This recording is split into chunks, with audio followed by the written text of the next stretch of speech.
اعوذ باللہ من الشیطان الرجیم بسم اللہ الرحمن الرحیم۔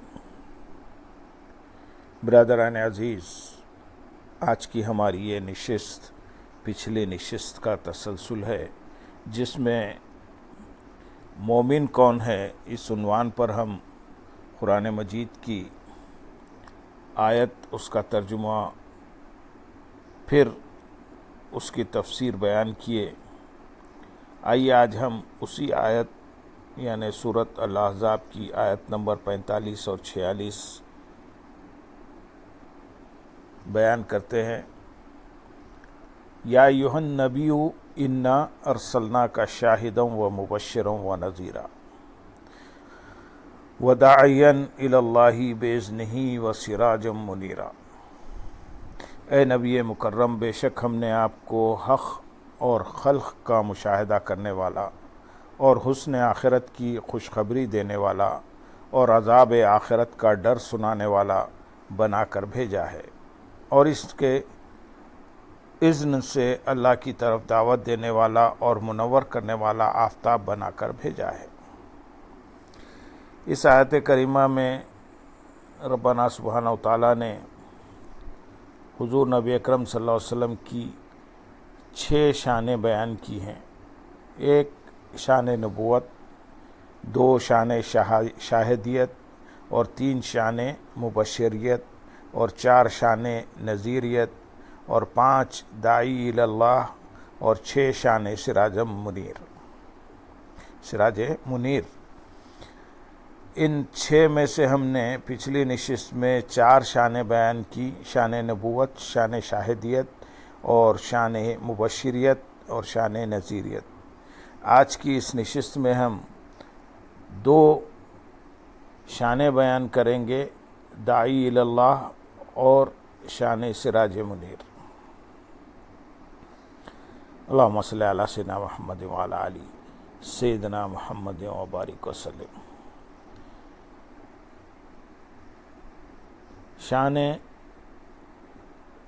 پانچویں شان داعی الی اللہ۔ حضور نبی اکرم صلی اللہ علیہ وسلم کی 5ویں شان داعی الی اللہ ہونا ہے، جس کا مطلب ہے اللہ کی طرف بلانے والا۔ اس شان سے مانو کہ یہ نبی جس طرف بلائے اس طرف چل پڑو، اور جس طرف سے روکے رک جاؤ۔ دوڑائے تو دوڑ پڑو، تمہیں رلائے تو رو پڑو، ہنسائے تو ہنس پڑو، اٹھائے تو اٹھ جاؤ، بٹھائے تو بیٹھ جاؤ، کھلائے تو کھاؤ، پلائے تو پی لو۔ خلاصہ یہ کہ نبی صلی اللہ علیہ وسلم کی ذات کو مرکز دین بنا لو، اور زندگی کے تمام امور میں اسی کے پیچھے چلو، چونکہ وہ اللہ کے اذن سے اسی کی طرف دعوت دینے والا ہے۔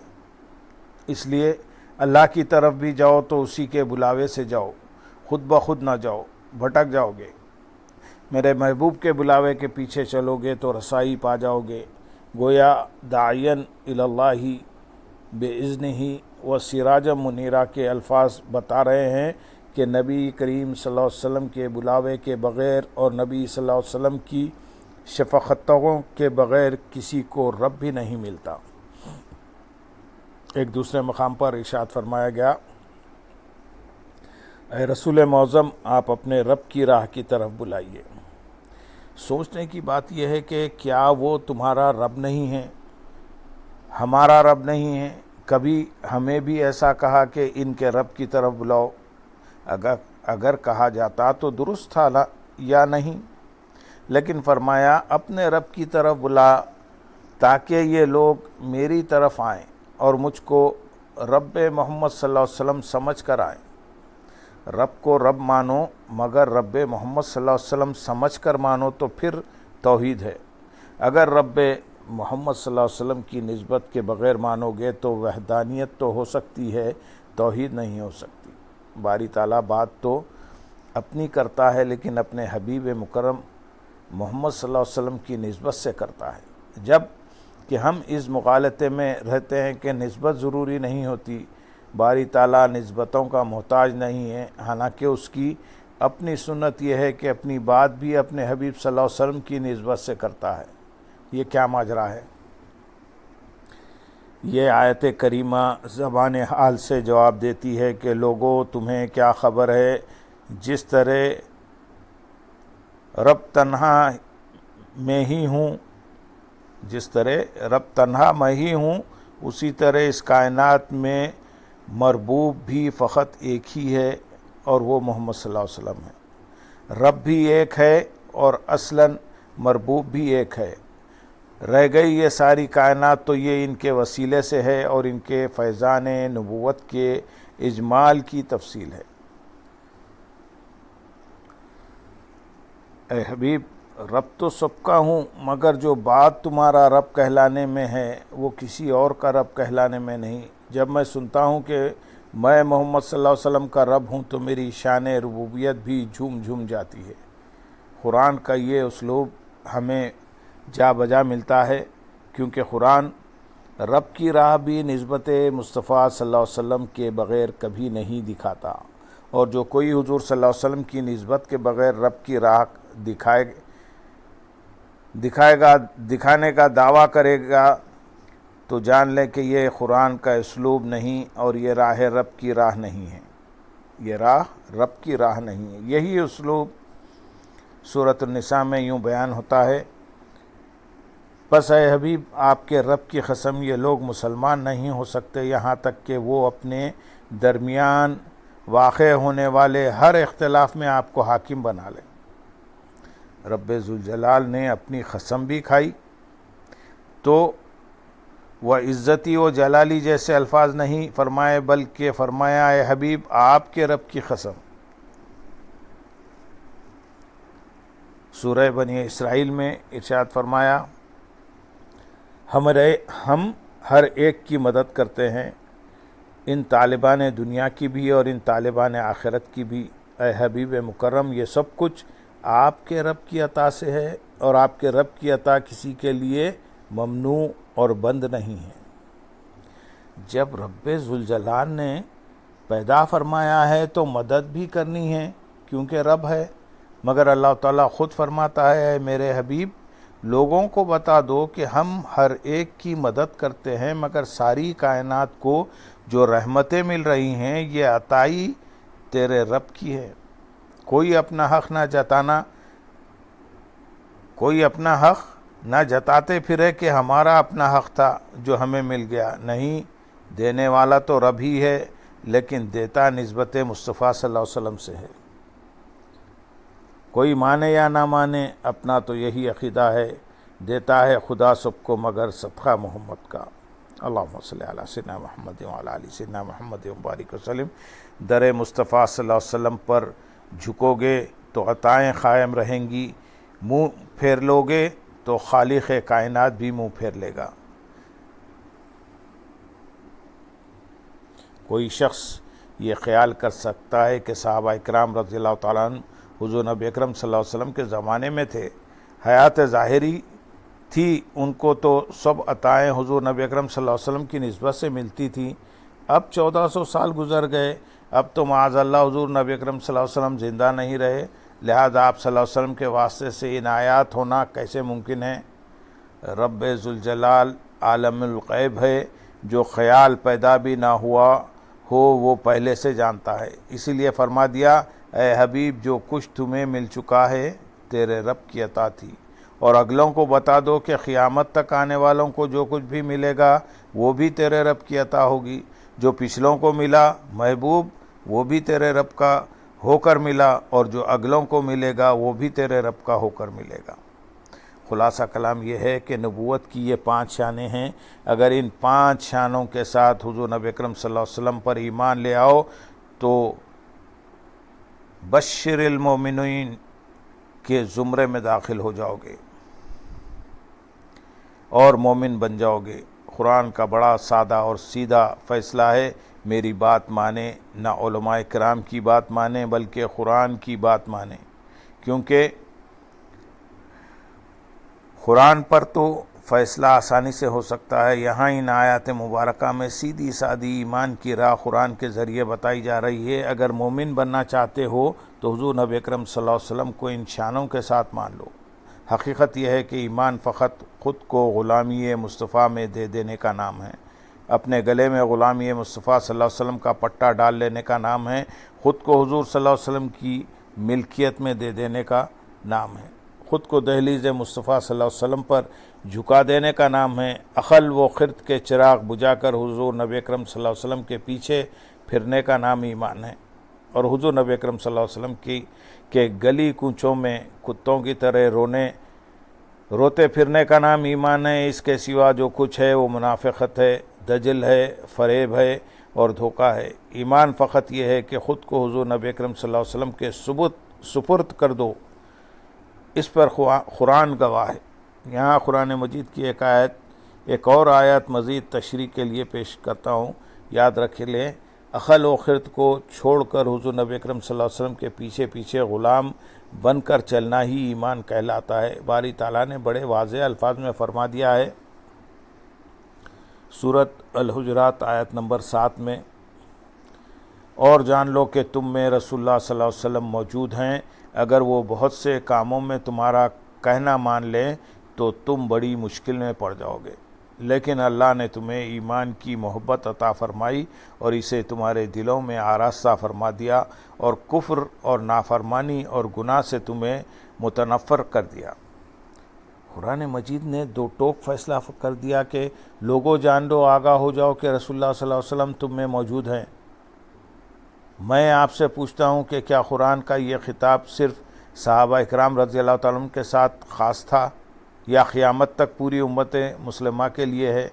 اگر صرف صحابہ اکرام رضی اللہ تعالیٰ عنہ کے لیے تھا اور امت مسلمہ کے ہر دور کے لیے نہ تھا تو پھر قرآن کا حکم امت کے لیے باقی نہ رہا، کیونکہ فقہ کا مسلمہ اصول ہے کہ اللہ کے خطاب سے حکم ثابت ہوتا ہے، اور اگر حکم کے لیے خطاب ہی نہ رہا تو حکم بھی باقی نہ رہا۔ آیت بحث میں اللہ تعالیٰ نے فرمایا ہے کہ جان لو کہ تم میں رسول اللہ صلی اللہ علیہ وسلم موجود ہیں۔ اب اس پر جھگڑا کرنے کی گنجائش ہی نہیں ہے کہ حضور نبی اکرم صلی اللہ علیہ وسلم موجود ہیں یا نہیں۔ اے نادان، اپنی بات بھی چھوڑ، ہماری بات بھی چھوڑ، قرآن پر فیصلہ کر لو۔ قرآن کہتا ہے کہ جان لو رسول اللہ صلی اللہ علیہ وسلم تم میں موجود ہیں۔ اگر بہت سی باتوں میں رسول اللہ صلی اللہ علیہ وسلم تمہاری پیروی کرنے لگیں یا بالفاظ دیگر رسول اللہ صلی اللہ علیہ وسلم کا حکم تمہاری خواہشات کے مطابق میں ہو، یا رسول اللہ صلی اللہ علیہ وسلم تمہارے پیچھے چلیں، تو کیا ہو؟ تم تباہ و برباد ہو جاؤ۔ یہ بیان فرما کر ان سے فرمایا، لیکن تمہارے دلوں میں ایمان کو مزین کر دیا، ایمان کو تمہارے لیے محبوب کر دیا۔ اب صدق و اخلاص اور غیر جانبداری سے سوچے، نہ اس کی سنیں اور نہ اس کی سنیں، صرف قرآن پر فیصلہ کریں کہ یہاں ایمان کا معنی کیا ہے۔ قرآن مقدمہ پیش کر رہا ہے کہ پہلے یہ مانو کہ رسول اللہ صلی اللہ علیہ وسلم تم میں موجود ہیں، پھر یہ مانو کہ عافیت آنکھیں بند کر کے یار کے پیچھے چلنے میں ہے، اور فلاح دارین یار کے نقش قدم کو تلاش کرنے میں ہے۔ مجھے ہوش کب تھی رکوع کی، مجھے کیا خبر تھی سجود کی، تیرے نقش پا کی تلاش تھی کہ میں جھک رہا تھا نماز میں۔ عافیت اسی میں ہے کہ عقل و خرد کے چراغ بجھا کر حضور نبی اکرم صلی اللہ علیہ وسلم کے پیچھے ہو جاؤ۔ یہ ماننا ایمان قرار پایا اور اسی ایمان سے تمہارے دلوں کو مزین کر دیا، تو ایمان کا معنی متعین ہو گیا کہ حضور نبی اکرم صلی اللہ علیہ وسلم کی ذات حاضر وہ موجود ہے، اور عافیت عقل و خرد کے چراغ بجھا کر حضور نبی اکرم صلی اللہ علیہ وسلم کے پیچھے چلنے میں ہے۔ جب تم نے یہ مان لیا کہ تم ایمان آ گیا، اگر اس بات کا اعتقاد رکھو گے تو ایمان پر ہو، اور اگر چھوڑ دو گے تو کفر ہے یا فسق ہے یا گناہ ہے۔ قرآن مجید نے تینوں مقامات بیان کر دیے، کفر، فسق، عصیان، یعنی اتباع رسول صلی اللہ علیہ وسلم کے سوا جو کچھ ہے گمراہی ہے، ایمان نہیں ہے۔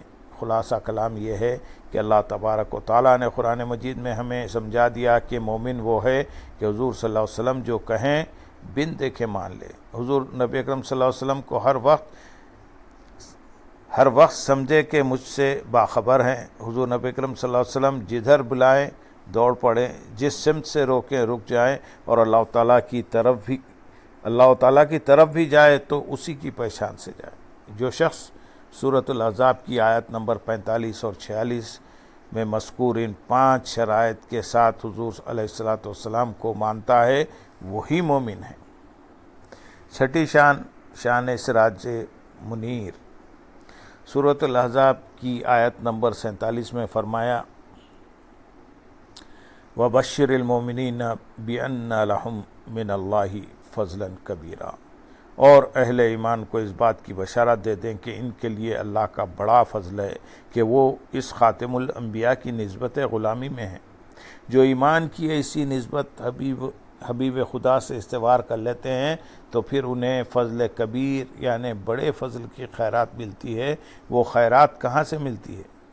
سورۃ الاحزاب کی آیت نمبر 45 اور 46 میں 5 صفات بیان کرنے کے بعد آخر میں فرمایا وَسِرَاجًا مُنِيرًا، یعنی محبوب 5 صفات دے کر تمہیں چمکتا ہوا سورج بنا دیا، نور بکھیرتا ہوا چراغ بنا دیا، گویا ادھر سراج منیر بنایا اور ادھر ایسے مومن کا سینہ اس چراغ منیر سے منور کر کے فضل کبیر عطا کر دیا۔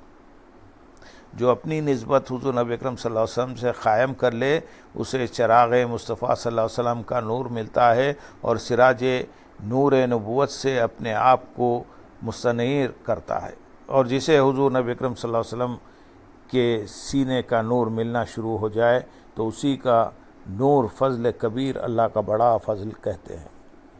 آگاہ ہو جائے ہمیشہ نبی کی نسبت سے اللہ کا فضل ملتا ہے۔ پہلی امتوں کو اپنے انبیاء علیہ السلام کی نسبت سے اللہ کا فضل ملا، مگر فرق یہ ہے کہ وہ پہلی امتوں کے نبی تھے، یہ ساری کائنات کے نبی ہیں۔ قرآن بتاتا ہے کہ ان انبیاء کی نسبت جن کو ملی انہیں اللہ کا محض فضل ملا، اور جن کو حضور نبی اکرم صلی اللہ علیہ وسلم کی نسبت ملی انہیں فضل کبیر ملا۔ یہ قرآن کا فیصلہ ہے۔ حضرت سلیمان علیہ السلام کے دربار میں نبوت سلیمانی سے نسبت رکھنے والا ایک شخص اٹھا، جس کے بارے میں قرآن فرماتا ہے پھر ایک ایسے شخص نے عرض کیا جس کے پاس آسمانی کتاب کا کچھ علم تھا کہ میں اسے آپ کے پاس لا سکتا ہوں قبل اس کے کہ آپ کی نگاہ آپ کی طرف پلٹے، یعنی پلک جھپکنے سے بھی پہلے۔ آنکھ جھپکنے سے پہلے ہزاروں میلوں کی مسافت سے ملکہ سبا کا تخت لا کر حضرت سلیمان علیہ السلام کے قدموں میں رکھ دیا۔ کیا آپ سینکڑوں میل کی مسافت سے آنکھ جھپکنے میں غائب ہو سکتے ہیں؟ آنکھ جھپکنے میں آپ بیٹھے ہوئے اٹھ بھی نہیں سکتے، مگر یہاں سینکڑوں میل کی مسافت طے ہو گئی۔ اس کا مطلب یہ ہوا کہ نور نبوت سلیمان کی نسبت رکھنے والا آنکھ جھپکنے میں یہاں بھی موجود تھا، وہاں بھی موجود تھا۔ جب تخت آ گیا تو آپ علیہ السلام نے پوچھا کیسے؟ اس نے کہا ھذا من فضل ربی، یہ میرے رب کا فضل ہے۔ یہ نہیں فرمایا کہ بڑا فضل ہے، مگر جب نبوت مصطفیٰ صلی اللہ علیہ وسلم کی نسبت کی باری آئی تو فرمایا وبشر المؤمنین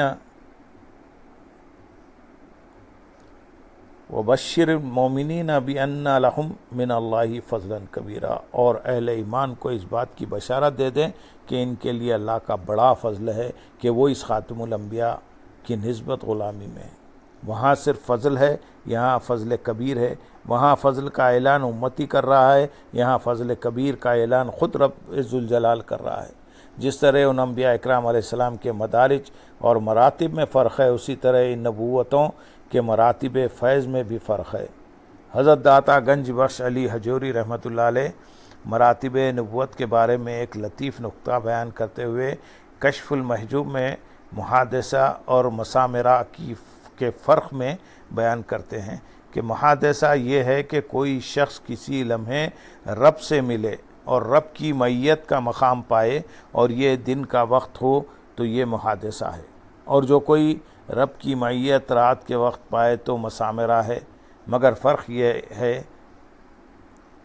حضور داتا گنج بخش علی حجوری رحمۃ اللہ علیہ فرماتے ہیں کہ محادثہ پہلے نبیوں کا مقام ہے، پہلے نبیوں کا مقام ہے، اور مسامرہ حضور نبی اکرم صلی اللہ علیہ وسلم کا مقام ہے۔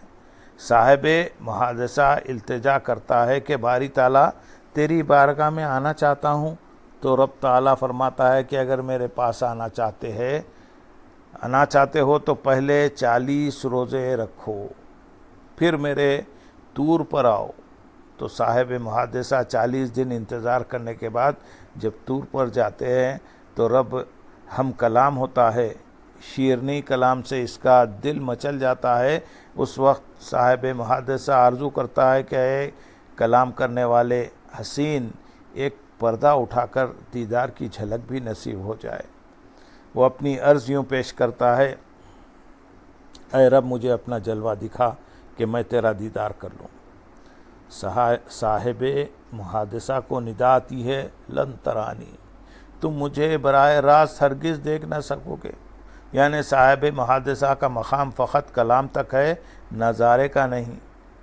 حضور داتا گنج بخش علی حجوری رحمۃ اللہ علیہ فرماتے ہیں کہ صاحب مسامرہ رات کو بستر پر سوئے ہوتے ہیں تو انہیں پیغمبر بھیج کر بلایا جاتا ہے، گویا صاحب محادثہ خود آتا ہے۔ اور جب موسیٰ علیہ السلام ہمارے مقرر کردہ وقت پر حاضر ہوا، جب صاحب مسامرہ کے بارے میں فرمایا سبحان اللہ جی اسرا بعبدی، وہ ذات ہر نقص اور کمزوری سے پاک ہے جو اپنے محبوب اور مقرب بندے کو لے گئی۔ جس طرح نبوتوں کے مراتب ہیں، جس طرح نبوتوں کے مراتب میں فرق ہے، اسی طرح ان کے فیضان نبوت میں بھی فرق ہے۔ وہ اولیاء جو بنی اسرائیل کی امت کے اولیاء تھے، اگر چشم زن میں کئی جگہوں پر ہو سکتے ہیں، تو یہ داتا گنج بخش، غوث پاک خواجہ اجمیری اور اولیاء امت مصطفیٰ جنہیں فضل کبیر عطا ہوا، جب ان کی نسبت قائم ہوئی تو یہ بھی چشم زن میں اپنے غلاموں کو فیض دینے کے لیے کائنات کے گوشے گوشے میں جا سکتے ہیں۔ جہاں تک ان کے فیض کا تعلق ہے تو آپ جہاں بھی ہوں ان کے فیض پہنچنے میں تاخیر نہیں۔ ہر جگہ تو جہاد آپ کے سینے کو منور کر سکتی ہے، مگر جب کسی پر کرم ہوتا ہے تو اسے بلایا جاتا ہے۔ حضور نبی اکرم صلی اللہ علیہ وسلم کی نبوت سے جب اس طرح کا تعلق قائم ہو جائے اور بندہ ایسا مومن حق اور مرد مومن بن جائے تو پھر اس پر فضل کبیر کی بارشیں نازل ہوتی ہیں، تو اس کے پردے اٹھا دیے جاتے ہیں، حجابات مرتفع کر دیے جاتے ہیں، قرب و بعد کی مسافتیں ختم کر دی جاتی ہیں، دوریاں مٹ جاتی ہیں، تو پھر وہ اللہ کا بندہ فضل کبیر کی نگاہ سے دیکھتا ہے۔ وہ جس وقت چاہتا ہے اس کی نگاہ کام کرتی ہے، کیونکہ اس کا سینہ نور مصطفیٰ صلی اللہ علیہ وسلم سے منور ہو جاتا ہے۔ جیسا کہ قرآن مجید میں ارشاد فرمایا سورۃ الزمر آیت نمبر 22 میں،